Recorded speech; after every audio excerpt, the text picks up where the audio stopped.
이 시간에는 1절 이하의 말씀에서 우리 5절까지 한 절씩 교도하겠습니다. 구약 732페이지 느헤미야 5장 1절입니다. 그때 백성들이 그들의 아내와 함께 크게 부르짖어 그들의 형제인 유다 사람들을 원망하는데 어떤 사람은 말하기를 우리와 우리 자녀가 많으니 양식을 얻어 먹고 살아야 하겠다 하고 어떤 사람은 말하기를 우리가 밭과 포도원과 집이라도 저당 잡히고 이 흉년의 곡식을 얻자 하고 어떤 사람은 말하기를 우리는 밭과 포도원으로 돈을 빚내서 왕에게 세금을 바쳤도다. 같죠? 우리 육체도 우리의 형제의 육체와 같고 우리 자녀도 그들의 자녀와 같거늘 이제 우리 자녀를 종으로 파는도다. 우리 딸 중에 벌써 종된 자가 있고 우리의 밭과 포도원이 이미 남의 것이 되었으나 우리에게는 아무런 힘이 없도다 하더라. 아멘. 오늘 말씀의 제목은 9절과 15절에 있는 것처럼 하나님을 경외하는 가운데 행할 것이 아니냐라는 주제로 말씀을 나누기를 원합니다. 세 가지 강조점 강의 안에 따라 본다면 매사 모든 일은 하나님을 경외하는 가운데 우리가 행해야 불의를 행하지 않고 약자를 돌볼 수 있는 긍휼한 마음을 가질 수 있다. 이 원칙은 성경의 기본 교훈입니다. 하나님을 경외하는 두 번째, 하나님을 경외하지 않고 살아가는 사람들은 소행이 좋지 않을 수밖에 없겠죠. 그들의 소행이 좋지 않은 이유는 하나님을 경외하지 않기 때문이다. 이 말씀 또한 우리가 반드시 알아야 될 진리입니다. 그래서 사람들이 불의와 불법의 삶을 살아갈 때마다 화가 나죠. 또 공의는 어디 갔냐 이렇게 생각할 수도 있겠습니다만 그것보다도 먼저 하나님을 경외하지 않기에 저렇게 사는구나. 네. 나는 하나님을 경외하는 자로서 정말 저렇게 살면은 안 되겠다. 이런 마음들이 먼저 우리들이 이렇게 정말 화나는 분한 마음을 갖기 전에 우리들이 이런 마음을 갖는 게 중요하다는 거죠. 세 번째는 이처럼 하나님을 경외하는 자들은 항상 먼저 그의 나라와 그 의를 구한다는 거죠. 그래서 자기 유익을 구하는데 빠르지 않아요. 오히려 고통 가운데 있는 사람들과 함께 동참하고자 하는 주님의 마음이 머문 곳에 있고자 하는 그런 마음이 있다는 거죠. 특별히 하나님을 경외라는 이 단어를 우리 5장에서 우리가 제목을 잡은 이유는 이미 1장에서 예루살렘이 성이 회파되고 백성들이 능력받는다는 얘기를 듣자마자 4달 동안 하나님을 경외하는 자들이 모여서 기도했다고 그랬잖아요. 그리고 그 기도의 결과 지금 성벽 재건이 이루어지고 있는 그 상황이잖아요. 그러니까 느헤미야의 기본 소양은 하나님을 경외하는 자예요. 1장에서부터 13장까지 하나님을 경외하는 자의 모습이 어떤 모습인지를 우리 느헤미야를 통해서 구체적으로 보게 되는 거예요. 그러면서 매 장마다 13장까지 느헤미야가 끊임없이 기도해요. 왜 기도해요? 왜 기도의 사람이 돼요? 경외하기 때문에. 경외하기 때문에. 그러면서 이 경외하는 자가 하나님의 일을 할 때는 어떻게 하는가? 그게 이제 2장에서 보잖아요. 구체적으로 어떻게 그 일들을 실행에 옮길 것인가? 3장에서도 얘기하고, 그 다음에 4장, 5장에서는 밖으로부터의 방해가 있고, 또 5장은 안으로부터의 방해가 있을 때, 이런 문제들을 하나님의 경외하는 자들은 어떻게 행하는가? 이런 것들을 우리들이 배우게 됩니다. 비록 52일 만에 성벽이 재건되지만 안팎의 많은 어려움 가운데 이 성벽이 완성된다는 것을 생각해 보면서 정말 오늘 우리가 살아가는 우리들의 삶도 교회를 세우거나 가정을 세우거나 정말 직장을 세우거나 사람을 세우거나 항상 안팎의 어려운 일들은 다 있거든요. 이제 이런 일이 있을 때마다 이 느헤미야가 취했던 경외하는 자가 취했던 이 태도들을 우리들이 잘 배우자는 거죠. 자, 4장에서는 어떤 거였죠? 밖으로부터의 그러한 공격으로 성벽 재건이 어려움에 처하게 되는 이런 장면을 4장에서 봤습니다. 그러면서 대적자들이 공격하는 그 루트, 대적자들이 공격해 오는 그러한 방법들을 봤어요. 그래서 처음에는 속으로는 놀라죠. 이스라엘을 부흥케 하는 자가 왔도다 하는 것처럼 산발락과 도비아 같은 사람이 불안하고 두렵고 두려운 나머지 그 안에 이제 분노가 속으로 있었다는 거예요. 근데 이런 자들이 모여가지고 지금 뭐냐면 이제 대항을 하는데, 대항하는 첫 번째 방법은 상대방의 기선을 제압하는 거예요. 그 가운데 하나가 뭐냐면 무시하고 조소하는 거예요. 예. 뭐 하루아침에 성벽을 세우리 하느냐, 여우가만 올라가도 무너지겠다, 이런 식으로 상대방을 이렇게 아주 이렇게 기선 제압하고 이렇게 깔아뭉기는 그런 전략을 항상 쓴다는 거죠. 근데 그게 안 먹히면은 뭐예요? 물리적인 행사를 한다는 거죠. 그게 이제 4장에서 나타나요. 물리적인 행사를 해요. 그것도 뭐예요? 지속적으로. 물리적인 행사를 한다는 것을 우리는 이제 봤어요. 근데 이런 가운데 밖으로부터 오는 이 대적 가운데 어떻게 우리는 정말 이 대적들을 물리치면서 성벽을 재건하는가, 공동체를 재건하고 몸된 교회들을 재건해 갈 수 있는가? 거기에 이제 가장 이제 핵심적인 게 이제 5가지가 있었죠. 이게 뭐냐면 백성들에게 아주 비전이 확실해야 된다는 거죠. 우리가 왜 이런 일을 하는지, 왜 우리가 성벽을 재건하고 왜 교회를 세워야 하는지, 정말 이런 비전을 분명히 제시해야 돼요. 그리고 두 번째가 위기 때마다 기도하는 거예요. 그래야 지혜를 주시잖아요. 그리고 나서 세 번째가 여기에 중요한 게 리더십이에요. 하나님을 경외하는 자가 정말 리더십을 잘 발휘해야 반대 세력 잠재우고 또 내부적인 그러한 대적자들을 무색해 하고 백성들의 마음을 이끌어서 주의 나라를 위해 살아갈 수 있도록 이 리더십을 잘 발휘한다는 게 세 번째. 그러면서도 내 능력이 아니라 하나님을 믿으면서. 그래서 그 4장에서는 하나님 보호하시고 모든 것을 아시고 우리를 위해 싸우시는 그 하나님을 아주 철저히 의지하는 그 느헤미야. 그러면서 마지막에 내가 할 수 있는 인간적인 방법 최선을 다할 것. 그래서 무기를 놓지 않으면서 공사를 했다고 그러잖아요. 밤에는 불침원도 세워가면서, 심지어는 뭐예요? 성 안에 거하면서 그들이 불침원도 서가면서 성벽을 재건하는 인간으로서 해야 될 정말 최선의 방법을 다하면서 대적자들을 물리쳤다는 것을 봤습니다. 오늘은 이제 내부적인 어려운 문제들이 발생했을 때 우리들은 이런 문제들을 어떻게 해결하는가 이제 본문에서 보겠는데요. 1절부터 5절까지는 내적인 어려움이 오는 겁니다. 그러니까 이런 사람들이 성벽 재건까지 하니까 설상가상이 되는 거죠. 본인도 살기 힘든데 주의 일이라고 해가지고서 성벽 재건에 자기들이 헌신하고 뛰어들었지만은 이게 배 가지고 붙는 거죠. 너무 배가 고프고 삶이 힘들고 자기 삶은 여전히 고통 가운데 있는 이런 현실이 성벽 재건을 완성해 나가는 데 있어서 걸림돌이 되지 않겠습니까? 그래서 1절부터 5절까지 그런 걸림돌인데, 그 걸림돌의 여러 가지 요인 가운데 하나가 1절에 자기 동족, 형제인 유다 사람을 원망하는 거예요. 이제 부자를 원망하는 거죠. 부자를 원망하는 이런 부분이 있어요. 그러니까 외적인 공격도 힘든데 내적인 이런 어려움 가운데 있어 외적인 공격을 받으면 더 힘들거든요.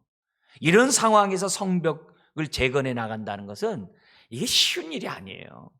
그러니까 사단이 바깥에뿐만 아니라 내적인 이런 부분까지도 지금 건드리는 부분이거든요. 항상 똑같아요. 우리가 새벽에 민수기의 말씀을 봅니다만 민수기 20세 이상의 남자들을 세면서 우리에게 주신 메시지는 우리들의 삶은 이중전쟁이라는 거예요. 이중전쟁. 하나는 밖으로고 하나는 안으로. 그래서 안으로 전쟁을 위해서 어떻게 돼요? 12지파의 진과 성막 그 사이에 누가 진을 쳐요? 레위 사람들이 진을 치거든요.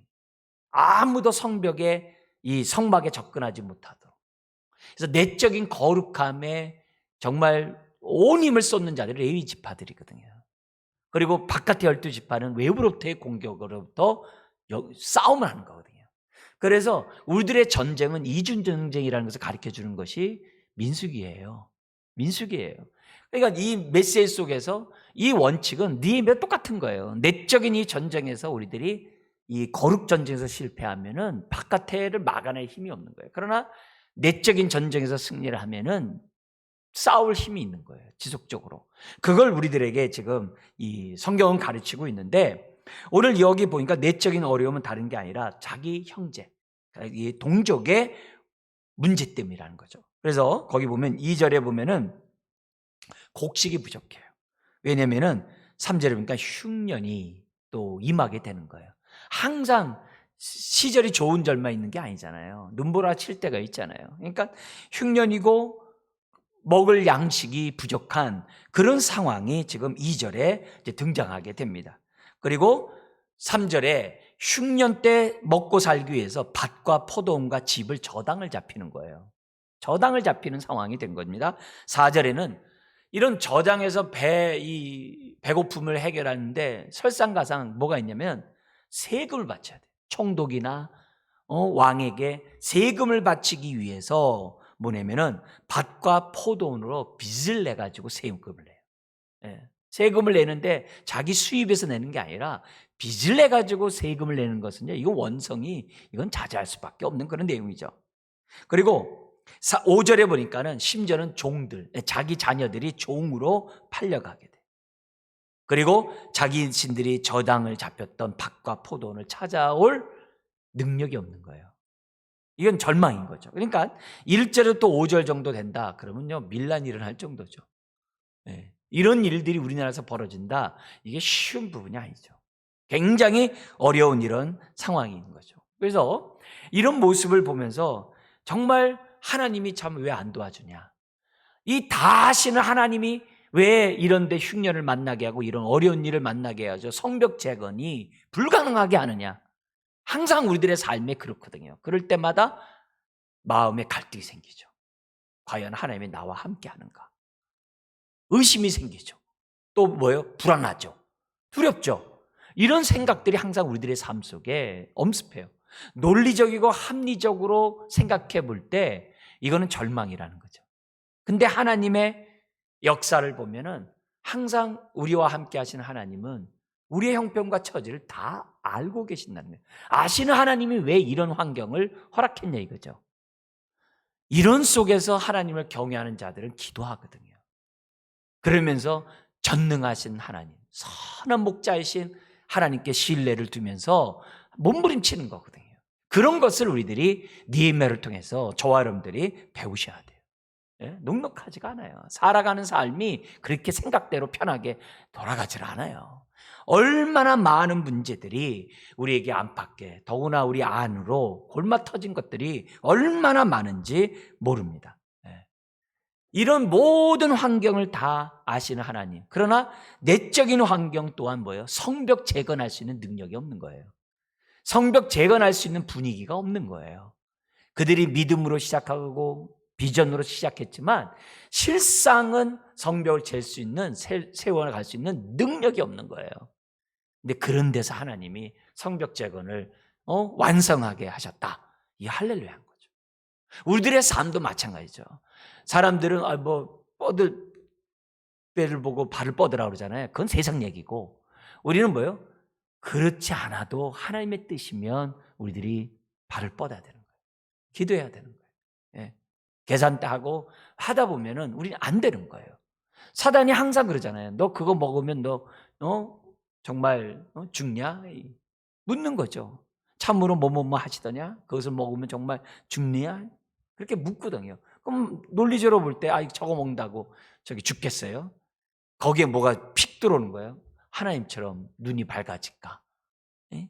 하나님이 먹지 못한다면서 갑자기 뭐예요? 원인이 하나님께 탓을 돌리잖아요. 이 사단이 얼마나 그 마음을 갖다가 치고 들어옵니까?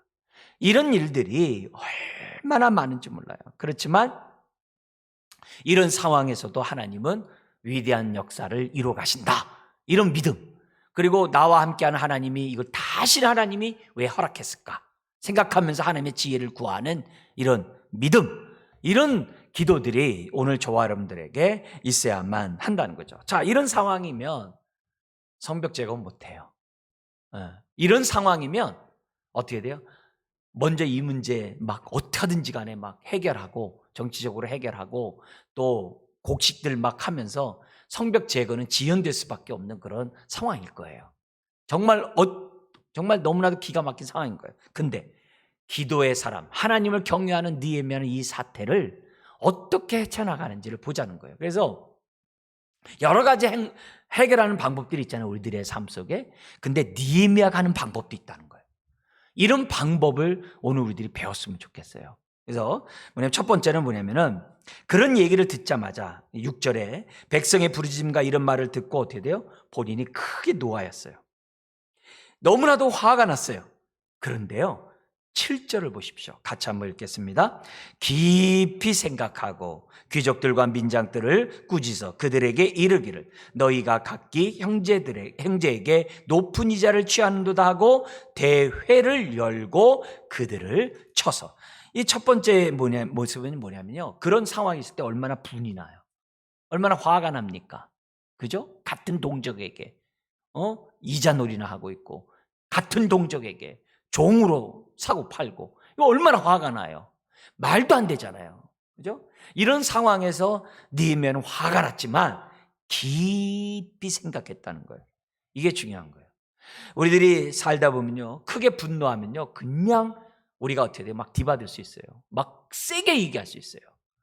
그러면서 있잖아요, 관계가 깨지고 관계가 더 어려워진 일들이 얼마나 우리들의 삶 속에 많은지 몰라요. 그럴 때마다 우리는 어떻게 돼요? 숨을 깊이 들이마시고 한 템포 쉬면서 어떻게 돼요? 깊이 생각. 이게 뭐겠어요? 하나님께 기도하는 거죠. 네. 그런 상황이 딱 있을 때 즉각적인 반응이 아니라 깊이 생각하는. 자신이 총독이에요? 자신이 힘이 있어요? 얼마든지 법으로 할 수 있어요. 그러나 그렇게 하는 것보다도 깊이 생각해요. 네. 그 즉시 우리가 노를 분출하기보다는 그럼 일이 더 어긋날 수 있거든요. 더 힘들어질 수 있거든요. 그렇게 하진 않아요. 그러니까 여러분들이 저를 위해서 기도할 때마다 뭐냐면은, 어떤 위급한 일을 만날 때 즉각적으로 분노를 표시하지 않도록 그런 기도들을 해주셔야 되는 거예요. 이게 사람들에겐 다 그런 게 있잖아요. 그죠? 그러니까 강대상에서 분노를 표현해 보세요. 어떻게 되겠어요?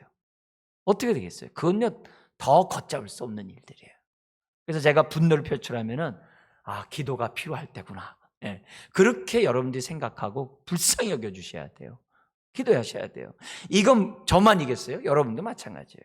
이런 위태 사태가 딱 벌어졌을 때 자기의 권위를, 자기가 갖고 있는 그 권위 있잖아요, 그걸 사용하기보다는 깊이 생각하는 게 첫 번째예요. 그러면서 뭐냐면은 현실을 직시하게 하세요. 그게 뭐냐면 이제 그 7절 하반절에 있는 것처럼 원인이 무언지를 이제 딱 파악한 거죠. 다 전체가요. 알고 봤더니 높은 이자를 치른 거예요. 높은 이자가 고리대금 업자같이 이런 문제가 일어난다는 것을 알고 이걸 어떻게 해서요? 대회를 통해서 해결하는 거예요. 대회는 전체를 다 모아놓는 그런 총회를 말하는 거거든요. 총회를 열어서 그들을 갖다가 어떻게 돼요? 공개적으로 이 문제를 해결해요. 네. 그러니까 여기 그 내용을 보세요. 취하는도다 하고 어떻게 돼요? 대회를 딱 여는 거예요. 대회를 연 다음에 이제 공개적이에요. 그리고 나서 어떻게 돼요? 8절에 그들에게 현실을 직시하는, 어떻게 같은 동족을 종으로 살고 파느냐 하면서 그 현실에 대해서 딱 목도하게 하고 있는 거예요. 이 얘기는 뭐냐면, 그 당시 사람들이 사회 분위기에 따라서 고리대금하고 사회 분위기에 따라서 그거 없으면 자식들까지도 팔고 사는 것이 사회 분위기인 거예요. 그러니까 얼마나 말씀에서 떠나서 하나님을 경외하는 데서 떠나서 얼마나 불법을 행하고 있는 현실입니까? 이스라엘 사람들이. 그것도 뭐예요? 1, 2차 귀환에서 온 사람들이 그렇게 행동하고 있는 거예요. 스룹바벨을 통해서, 에스라를 통해 귀국한 사람들이 그렇게 하고 있다는 거예요. 그러니까 이게 얼마나 기가 막힌 일이겠어요. 그러니까 전공법으로 나가는 거예요. 대회를 열어가지고 어떻게 이러냐? 그러면서 9절에 얘기합니다. 너희의 소행이 좋지 못하다. 우리 한번 읽어볼까요? 내가 또 이르기를 너희의 소행이 좋지 못하도다. 우리의 대적 이방 사람의 비방을 생각하고 우리의 하나님을 경외하는 가운데 행할 것이 아니냐. 하나님의 이름이 이방 사람들 앞에 완전히 땅에 짓밟히고 있는 거예요. 하나님의 백성이라고 하는 사람이, 율법 가운데 살아간다고 하는 사람이 지금 어떻게 돼요? 이방의 조속거리가 되는 거예요. 그런 모습을 딱 지적한, 너희 소행이 옳지 못하다. 그러면서 지금 뭐냐면 느헤미야가 자기가 솔선수범이 된 그동안의 삶을 딱 오픈해요. 뭐라고 하냐면은 나와 내 형제와 종자들도 역시 돈과 양식을 백성에게 구워 주었거니와, 구워줬다는 거예요. 우리가 그 이자 받기를 그치자. 이게 사회 통념인 거죠. 이자 받는 것을 뭐냐면 그치자, 바꾸래요. 그리고 이자 문제를 이렇게 딱 얘기한다면 뭐냐면 11절에 오늘이라도 종된 사람들 어떻게 돼요? 다 돌려보내라는 거예요. 그래서 11절 우리 한번 읽어볼까요? 그런즉 너희는 그들에게 오늘이라도 그들의 밭과 포도원과 감람원과 집이면 너희가 구워준 돈이나 양식이나 새 포도주나 기름의 100분의 1을 돌려보내라 하였더니, 그 자리에서 딱 하는 거예요. 네. 그러니까 굉장히 이제 강력한 그런 모습이죠. 그러니까 12절에 뭐라고 그래요? 우리가 그렇게 하겠다, 이렇게 얘기를 해요. 이게 대회예요. 거기서 지금요 느헤미야가 말하는데 이 일을 제기하면요 그거는 끝나는 겁니다. 그 분위기가 그 옆에 군사들까지 다 있다고 생각해 보세요. 지금 총독의 그런 위치 속에서 딱 명령했을 때는요 그 압도되는 분위기가 있거든요. 그렇게 압도되는 분위기가 딱 속에서 지금 뭐예요? 얘기를 하니까 그들이 뭐예요? 돌려보내겠다라고 그래요. 근데 그 이면에는 뭐예요? 하나님의 감화감동이죠. 부흥을 꿈꾸는 것은 항상 하나님이 역사하시잖아요. 그죠? 하나님 뜻 가운데 하는데, 그러니까 이들이 뭐예요? 거기에서 뭐냐면 돌려보내겠다라고 그들이 뭐냐면 다짐을 한 거예요. 그러니까 사회 분위기 편승을 끊어버리겠다는 거죠. 그러자 어떻게 돼요? 12절에 뭐라고 그러면은 제사장들을 보증으로 딱 세워요. 뭘 얼마나 빌리고 얼마나 돌려주고 이런 보증을 딱 세워요. 그리고 나서 13절에 이렇게 얘기합니다. 같이 한번 읽어볼까요? 내가 옷자락을 털며 이르기를 이 말대로 행하지 아니하는 자는 모두 하나님이 또한 이와 같이 그 집과 산업에서 털어 버리실지니 그는 곧 이렇게 털려서 빈손이 될지로다 하매 백회중이 다 아멘하고 여호와를 찬송하고 백성들이 그 말한 대로 행하였더라 하면서 이 사태를 갖다 딱 마무리해요. 자, 여기서 볼때 우리 느헤미야의 정말 지혜가 나오는 거예요. 만약에 귀인들과 민장들을 그 부자들을 찾아다니면서 이게 하나님 뜻이 아니지 않냐, 그럼 뭐라고 그랬어요? 나만 그러냐, 이렇게 나오잖아요. 그럼 어떻게 돼요? 세워라 내어라 다 가는 거예요. 왜냐하면 다 부자들이 이런 짓을 하고 있었거든요. 이런 행동들을 하고 있어요. 그러니까 찾았다가는요 이건 세워라 내어라 될 수가 없는 거예요. 근데 느헤미야가 공개적으로 대회를 열어서 공개적으로 이 문제를 한번 해요. 왜요? 대적자들이 지금 호시탐탐 노리고 있거든요. 내적인 문제가 빨리 해결되지 않으면 성벽을 갖다 재건하는 건 불가능하거든요. 더구나 기근의 문제, 사기의 문제가 다 떨어져 있기 때문에 쉬운 문제가 아니에요. 근데 느헤미야는 공개적으로 해요. 자, 근데요 여기 위험이 있을까요 없을까요?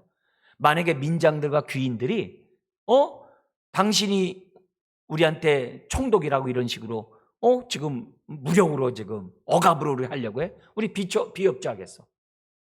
왜 내 앞에서도 비협조 했다고 그랬잖아. 귀족들이 우리 나 비협조 하겠어. 사람을 잃어버릴 수 있는 그런 상황이에요. 그런데 느헤미야가 하나님을 경외하는 느헤미야가 그 참으로 기독 가운데 하나님의 지혜를 받고 위대한 이유는 이건요 타협의 문제가 아니라 결단의 문제였던 거예요. 그러니까 타협하기보다는 딱 분별력 속에 결단을 내는 거예요.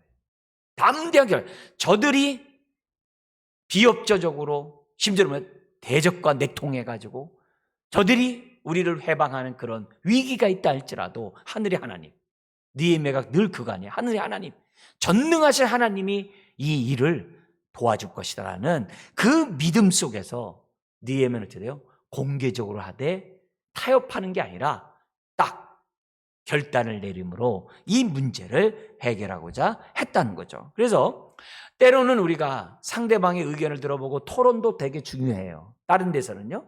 그러나 이 상황에 지금 대적자들이 사방에서 지금 호시탐탐 노리고 있고 무기를 잡고 성벽을 지금 재건하고 있는 상황에서 성 안에서 잠을 잘 수밖에 없는 그런 상황에서 이런 문제들은 정말 대화나 이런 것들이 아니라 지금 어떻게 돼요?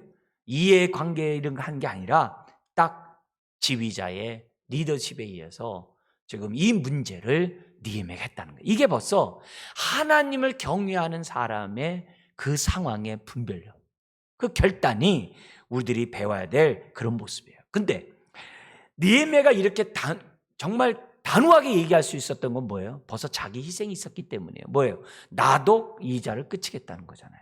그러니까 자기도 받았다는 얘기 아니겠어요? 그러니까 자신이 손해보고 희생하고 먼저 어떻게 돼요? 결단을 자기 모범을 갖다가 보이니까 어떻게 돼요? 힘이 있는 거죠.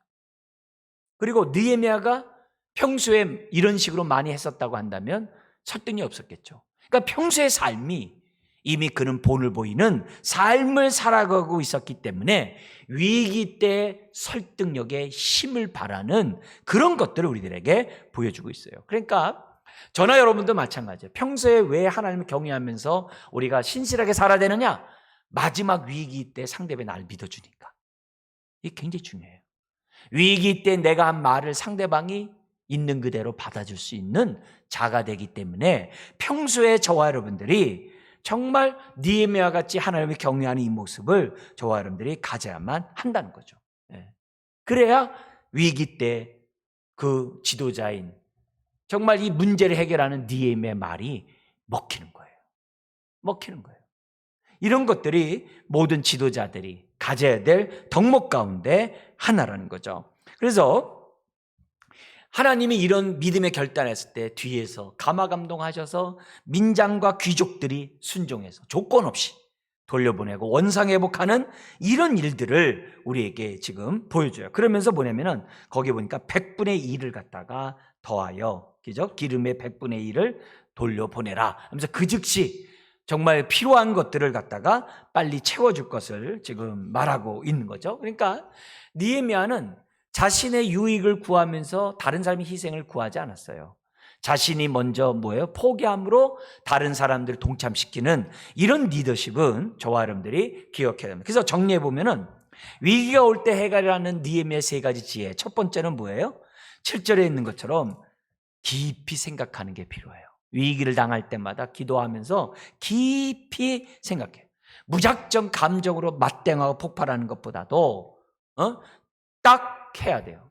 친숙한 사람이라 할지라도 우리는 뭐예요? 분노를 하기보다는 혀에 재갈을 물리는 것이 중요해요. 듣기는 속히 하고 말하기는 더디하라고 야고보서에 얘기하잖아요. 그러니까 우리들은 뭐냐면 이 마음에 깊이 생각하는 첫 번째, 위기가 있을 때마다 부부싸움 할 때도 마찬가지고 이웃과의 관계에서도 마찬가지고 성도 간에 지금 막 화가 나는 일이 있어도 마찬가지고 먼저 뭐예요? 깊이 생각하자. 그러니까 심호흡하세요. 두 번째 지혜가 뭐였어요? 위기의 핵심을 파악하고 그 문제를 해결하는 거예요. 그것이 느헤미야 있을 때는요, 완전히 자기 희생 속에서 지금 뭐냐면 그 부분을 했다는 거죠. 그 다음에 세 번째의 이 위기가 올 때 해결하는 방식은 그 원인을 파악했으면 어떻게 돼요?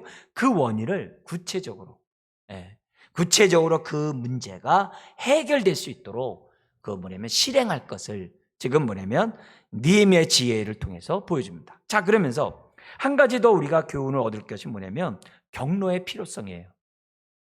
이 지금 느헤미야 경로하잖아요. 지금 한 템포 숨 쉰 다음에 경로하잖아요. 이게 뭐냐면 이 경로하는 이 필요성에 대해서도 우리가 뭐냐면 간과해서는 안 돼요. 근데 경로할 때 그 마음가짐이 있어요. 절대 뭐예요? 개인의 유익을 추구하기 위해서 경로하는 게 아니에요. 공동체의 유익 때문에 성벽 재건을 빨리 완공해야 이 이방인으로부터 능력받는 걸 막을 수 있기 때문에 그런 속에서 하는 그러한 격려라는 거죠. 그리고 느헤미야의 격려는 거기서 끝나는 게 아니라 이스라엘 백성을 한 마음으로 묶고 성벽 재건으로 나아가게 하고자 하는 격려였다는 거예요. 그러니까 이런 의도 속에서, 그래서 격려도요, 시기가 굉장히 중요해요. 타이밍이 굉장히 중요한 거예요. 그래서 느헤미야의 이런 격려의 이런 필요성을 우리가 알 때 어느 때 했는가, 왜 격려했는가를 우리들이 생각해 보는 것도 우리가 기도할 때, 위기를 만날 때 헤쳐나가는 그런 방법이었다는 것을 우리에게 보여줍니다. 그러면서 느헤미야가 정말 격려하는 그 방법 하나하나, 우리가 지금 봤던 이 내용들을 저와 여러분들이 잘 적용한다고 한다면 위기를 만날 때마다 헤쳐나갈 수 있다는 거죠. 여러분, 우리가 교회라고 해서 풍파가 없는 게 아니잖아요. 이 갈릴리 바다에서 이쪽에서 저 거라사 지방으로 가자라고 했을 때 주님이 피곤해서 그 고물에 머리를 대고서 주무시잖아요. 근데 뭐예요? 풍랑이 일잖아요. 어부들이 자기의 경험에 의해서 그 풍랑을 이기려고 얼마나 노를 집니까? 그래도 안 되잖아요. 그러니까 어떻게 돼요? 주무시는 예수님을 깨우잖아요. 우리가 죽게 되는데 왜 주무시냐고. 그러자 주님이 일어나셔서 어떻게 돼요? 꾸짖으시고 바다를 잠잠케 하잖아요. 그리고 어떻게 돼요? 걸어서 지방으로 가잖아요. 그게 그 당시 핍박을 당하고 있었던 1세기의 성도들이 그 말씀을 가지고 도전받았다는 글귀들이 남아있어요. 순교를 당하고 정말 핍박을 당하고 유리하는 상황 가운데 그 백성들이 왜 하나님이 살아계시면 왜 이 문제를 해결하지 않는가? 왜 이 문제를 내버려 두는가? 그게 굉장히 갈등이었어요. 그 당 초대교회 때. 그랬을 때 뭐냐면 풍랑이 있는 그 가운데 주무시는 그런 주님. 주님이 계심에도 불구하고 풍랑이 일어나는 그 상황. 자기네들의 상황과 똑같다는 거예요. 그래서 지금 핍박 있고 환란 있고 순교가 있는 이런 상황 속에서 어째요 주님은 주무시느냐라고 막 두려우면서 깨우는 게 아니라 주무시는 분이 어떻게 돼요? 명하셨음에 저것으로 건너가자라고 명하셨음에 주님은 어떻게 돼요? 풍랑 속에서도 깊이 주무시는 그 주님의 모습을 바라보면서 호들갑 떨거나 불안해하거나 두려워할 것이 아니라 함께 하시는 그 주님 의지하면서 이 순교의 풍랑을 갖다 이겨내자고 하는 그런 글귀들이 지금 남아있단 말이에요.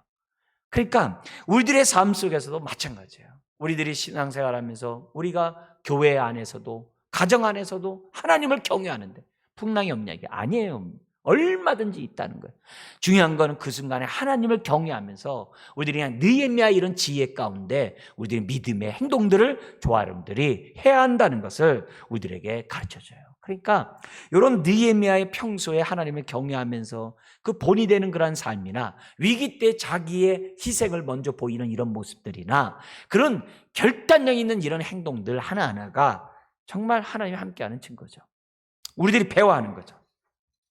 그러면서 이제 두 번째 단락이 14절부터 19절 나오는데 이것은 뭐냐면 느헤미야가 평소에 얼마나 솔선수범했는지에 대한 설명이에요. 앞에 있는 내용을 보다도 확대해서 설명을 하는데요. 14절부터 19절에 보니까 12년 동안 총독을 있어요. 그러니까 총독으로 와가지고 13장에 보면요. 다시 본토로 자기가 있는 그 왕에게 갔다가 다시 재차 가나안 땅으로 옵니다. 예루살렘을 돌아옵니다. 이제 돌아왔는데 여기 지금 뭐냐면 나중에 이제 8장에서부터 에스라가 율법사가 나와가지고 심령의 부흥회를 일으키잖아요. 성벽 재건과 함께 그들의 영적인 부흥회를 일으켰단 말이에요. 그러면 그 얼마나 해피엔드예요.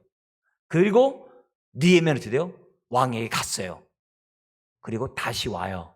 13장에 나와요. 다시 왔는데 도루묵이 됐어요. 다시 율법을 떠나서 다시 자기의 정말 세석 위에 물들어서 그렇게 살아가는 그 모습을 느헤미야가 목도해요. 그래서 그걸 다시 어떻게 돼요? 개혁을 시키는 이런 장면이 13장에 나와요. 그러니까 그런 것들을 이제 회상하면서 글을 쓴 거기 때문에 뭐라고 했어요? 14절에 이렇게 되어 있습니다. 같이 한번 읽어볼까요? 또한 유대 땅 총독으로 세움을 받을 때 곧 아닥사스다 왕 제20년부터 제32년까지 12년 동안은 나와 내 형제들이 총독의 녹을 먹지 아니하였느니라. 네? 지금 뭐냐면 12년 총독이라는 표현을 쓰잖아요. 그러니까 느헤미야가 총독이지만 자기의 녹을 봉급을 받지 않았다는 거예요. 대우를 받지 않았다는 것을 지금 뭐냐면 딱 얘기를 해요. 그리고 15절은 뭐냐면은 자기보다 앞선 이방 총독들은 내 백성을 갖다 압제했지만 하나님을 경외하는 나는 그잖아요. 15절에 하나님을 경외함으로 이같이 행하지 아니했다. 나는 유다 백성을 형제로 대했다는 거예요. 내 총독이라 해서 내가 남용하지 않았다 이거예요. 16절 오히려 어떻게 돼요? 도리어 성벽 공사에 힘을 다했고 땅도 사지 않고 땅 투기도 하지 않았고 또 나의 모든 종자들과 함께 나 일했다는 거예요. 내가 어떻게 솔선수범 보였는지를 알지 않냐 이게. 그리고 17, 18절에서는 심지어는 자신과 함께하는 자들에게 식사 제공을 받고 있지만 백성의 부역이 중함으로 총독의 녹을 요구하지 않았대요. 근데 먼저 본 총독들은 그렇지 않았겠죠. 이방 총독들은 자기는 백성들의 그 고통에 동참하고 있다는 거예요. 왜요? 하나님을 경외하는 자이기 때문에. 그러면서 19절 우리 한번 같이 읽어볼까요? 내 하나님이여 내가 이 백성을 위하여 행한 모든 일을 기억하사 내게 은혜를 베푸시옵소서. 그러니까 평소에 이렇게 하니까 지금 뭐예요? 5장에서 내부적인 문제가 있었을 때 느헤미야가 딱 얘기하니까 뭐예요? 할 말이 없는 거죠. 하나님을 경외하는 자가 그렇게 살고 본을 보이니까 할 말이 없는 이 모습을 오늘 이 본문에서 알 수가 있다는 거죠. 그러니까 우리 가끔 우리나라에서 뭐 영웅 이순신 뭐 이런 이 강감찬 장군 막 이런 사람들의 막 글을 이렇게 보면은 항상 사병들과 함께하고 그죠?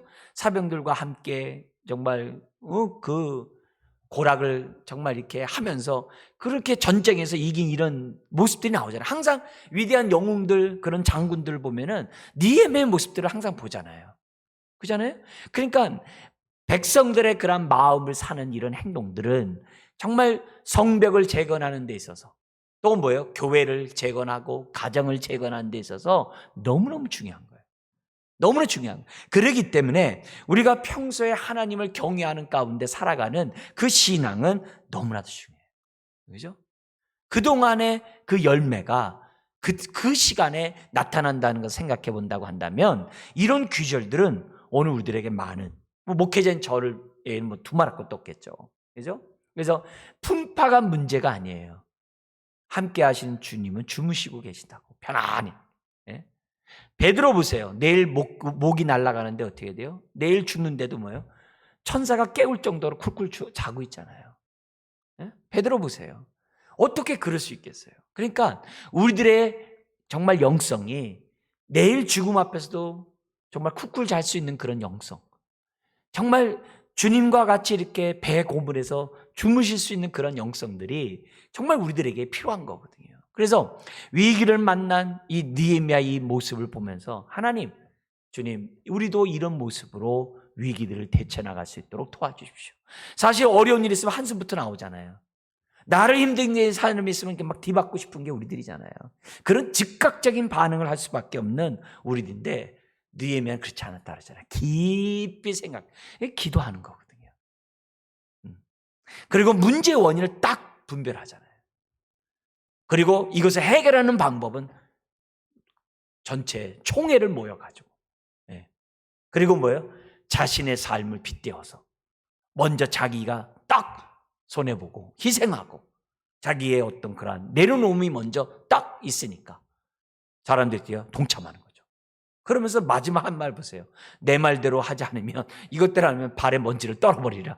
이게 얼마나 무서운 말이겠어요. 이게 겁나는 말이겠죠. 그러니까 그런 모습들 정말 자신의 권리를 자신의 유익을 위해 쓰지 않고 정말 이스라엘을 위해 쓰는 이런 모습은 예수님의 모습과 똑같잖아요. 돌을 가지고 떡을 만들어 먹어라. 40일 금식했는데 예수님이 떡을 왜 못 만들어 먹겠어요? 그러나 자신의 권능을 자신의 유익을 위해 돌 가지고 떡 만들어 먹지 않았거든요. 그게 예수님의 모습이고 제자들의 모습이었거든요. 느헤미야의 모습이에요. 이게 이렇게 할 수 있었던 이유가 뭐예요? 느헤미야가 하나님을 경외했기 때문에. 네. 그러면 이스라엘 백성들이 왜 귀족들이 민장들이 왜 이렇게 착취하고 왜 불의를 행했느냐? 하나님을 경외하지 않았기 때문에. 결국 그거거든요. 그렇다고 한다면 오늘 이 예배가 뭐예요? 하나님이 보여야 되는 것이 예배 아니겠어요? 하나님이 보이면 우리의 마음은 겸비할 수밖에 없고 하나님이 보이면 경외할 수밖에 없고 경외하면 내 죄악이 드러날 수밖에 없죠. 이 밤에 기도하면서 하나님 나에게 있는 이런 죄악들을 용서해 주십시오. 네. 좀 더 우리 구체적으로 얘기해서 느헤미야는 하나님을 경외했기 때문에 자신의 기득권을 다 포기했어요. 나는 어떠냐 이거죠. 왜 공동체에서 문제가 해결되지 않을까요? 왜 공동체에서 이 문제가 자꾸 이렇게 일어날까요? 기득권을 주장하고 자기의 권리를 찾고자 하기 때문에 다툼이 끊이지 않는 거예요. 왜 집안에서 싸움이 끊이지 않을까요? 자기 몫을 달라고 하기 때문에 소리를 내기 때문에 다툼이 끊이지 않는 거예요. 집안에서도 그러고 그건 뭐예요? 세상에서 다 똑같아요. 사람이 있는 곳에 하나님을 경외함으로 자신의 기득권을 포기했던 느헤미야의 모습을 내 모습에 비춰보시면서 저나 여러분들이 신앙생활을 한다는 거죠. 그뿐만이 아니에요. 느헤미야는 하나님을 경외하는 자로서 자기 동족을 형제로 대했대요. 형제로 대했다고 그랬잖아요. 형제로 대했어요. 즉 사랑으로 대했어요. 배려했어요. 나는 어떤 애에게 우리 완전만 차면 막 거들먹거린단 말이 있잖아요. 그게 아니라 하나님이 나에게 리더로서 지도자로서 위치는 뭐예요? 종됨으로 섬기라는 거거든요. 그 원칙에서 니의 모습과 내 모습을 한번 비춰보자는 거죠. 왜 사리사욕을 왜 찾은 거예요? 사람에게서요? 형제로 보지 않기 때문에. 형제로 보지 않기 때문에 사리사욕을 차지하는 거예요. 오늘 느헤미야는 그렇게 얘기하지 않았거든요. 자신의 부를 축적하고 자신의 권리를 찾고 땅 투기를 하지 않았다라고 얘기하잖아요. 12년 동안에 총독의 녹을 먹지 않았대요. 왜요? 백성들이 힘들어지니까. 세금을 더 많이 내야 되니까. 힘들어지니까 자기는 하지 않았다는 거예요. 그러니까 하나님을 경외하지 않으면 안 된다는 것을 우리에게 보여줘요. 압제하지도 않고 같이 사병들과 함께 성 안에서 잠을 잤잖아요. 그게 느헤미야예요. 그러니까 결국 어느 공동체든지 어느 집안이든지 결국 리더자의 문제예요. 그래서 느헤미야 같은 리더자가 될 수 있도록 저를 위해서 기도해 주시고 또 우리 장로님이나 우리 각 위원장님이나 우리 다 부서장이나 그런 분들을 위해서 기도해 주시고 어려운 일이 있을 때마다 그냥 막 인간적으로 맞대응하는 게 아니라 또 정말 우리가 계산적으로 어떤 일들을 보려고 하는 게 아니라 지금 성벽 제거는 뭐예요? 내적으로도요 성벽 제거할 능력이 없다는 걸 보여준 거예요. 밖으로는 공격이요 내적으로는 성벽을 재건할 수 있는 그런 사기가 없어요. 마음의 아니 백가족이 지금 저거 들러붙어 있고 자기 자식들이 종으로 팔려가고 있는 이런 상황인데 더구나 귀족들은 동참하지 않았다고 그랬잖아요. 그죠? 이런 모습인데 성벽 재건한다? 쉬운 게 아니에요. 근데 하나님의 놀라우신 은혜 속에서 이런 놀라운 이 부흥의 역사가 나타났다는 거예요. 그렇다면은 여러분의 인생에도 여러분의 가정 속에서도 또 여러분이 속해 있는 교회에서도 우리가 하나님의 이런 부흥의 역사를 맛볼 수 있도록 뭔가 이렇게 부흥할 기미가 있네 그게 아니에요. 없어도 하나님을 경외하고 우리가 믿음의 결단들을 나아갈 때 하나님이 부어주시는 축복이 우리 가운데 임할 줄 믿습니다. 기도하겠습니다. 하나님 아버지 정말 하나님을 경외했기에 느헤미야는 매사 본을 보였던 걸 봅니다. 그러나 하나님을 경외하지 않는 자들은 자기 일에 빠르고 자기 권리를 찾는 것을 보게 됩니다. 주여 이런 세상의 분위기에 편승하지 않게 하여 주옵소서.